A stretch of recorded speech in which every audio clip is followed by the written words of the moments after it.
Коста, хора, съм Фокс, тук с мен е Коко.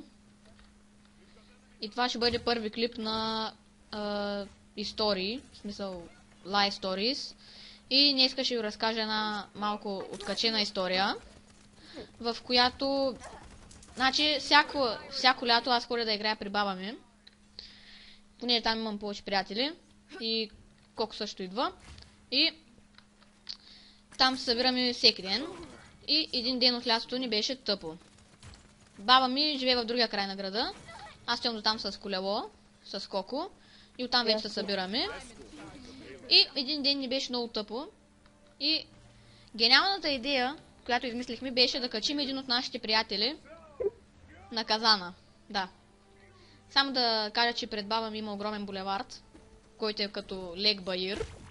И нали, качихме го, обаче той беше нисък тогава, защото беше преди доста време. Беше нисък и там беше един по-голям от нас, беше с нас и беше по-висок. И нали го качи отгоре на казана. И както е булеварда с колите, то беше вече към вечерта. И вече нямаше толкова коли. И качихме го, нали, подготвихме го в казана. Не а отгоре. И познайте какво направихме. Да, засилихме го надолу. И той беше точно до колите. Надолу, по булеварда. Той и да искаше да слезе от казана, нямаше как да стане, защото трябваше да се претрепи. И ние взехме колелета и тръгнахме да го гоним надолу. Докато стигнем, той измина поне 15 метра надолу от булеварда с казана. И нали ние стигнахме до него, ама не можем да го свалим от казана и му казахме да скочим, ама него го беше страх. И не успя да овладее контрола на казана, то кой ще успее, и влезе в насрещното. Имаше късмет, че тогава нямаше коли. Що ще да стане лошо. И то булеварда е така надолу и отстрани му има сгради и една поляна. И той толкова силно влезе в тая поляна, че казана буквално се преобърна. И имаше едно като... как да го кажа, като затворена будка. И тя имаше стъкла. И нали, почти не я събори. Почти не я събори тази будка, защото се заби с нея, с казана право в нея. И тя беше затворена. Обаче на нея имаше сот. Най-странната будка, да. Сот. Сота не знам как не се пусна. Аз не бях убеден, че той работи.